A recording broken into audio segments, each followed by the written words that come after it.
एक माणूस 5 देश 6 दिवस आणि भारतात घेऊन आला 3,32,000 कोटी रुपयांची गुंतवणूक. पण सोशल मीडियावर ट्रेंड काय होता? तुम्ही आम्हाला म्हणालात की परदेश दौरे करू नका आणि स्वतः परदेशात गेलात. आज मी तुम्हाला एक गोष्ट सांगणार आहे. ओपिनियन नाही, डाटा.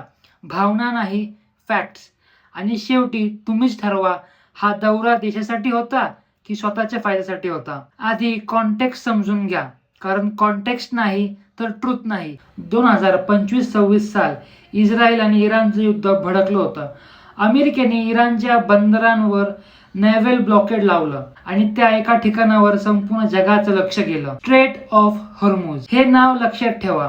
ही एक सामुद्रधुनी आहे, फक्त 33 किलोमीटर रुंद, पण जगातलं 20% क्रूड ऑइल याच मार्गाने जातो. आणि भारताच्या 45 ते 50% ऑइल इम्पोर्ट याच एका रस्त्याने येतात. जेव्हा तिथे युद्ध होतं तेव्हाही भारत थरथरतो. डाटा बघा. भारत आपल्याला एकूण ऑइल गरजेपैकी 90% इम्पोर्ट करतो. ऑइल हे आपल्याला इम्पोर्ट बिल मधलं 15 ते 25% दर महिना. आणि युद्ध सुरू झाल्यावर काय झालं?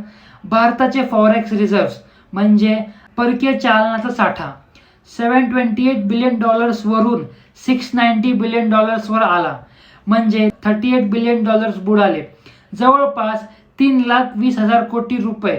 IMF ने सांगितलं भारताची करंट अकाउंट डेफिसिट 2026 मध्ये $84 बिलियन असेल. आपल्या देशामध्ये जेवढं आपण कमवतो त्यापेक्षा जास्त खर्च करतोय. हे संकट होतं, हे रिअल होतं. अशा वेळी एक PM काय करेल? बाहेर जाऊन देशासाठी लढेल की घरी बसून ट्विट करेल?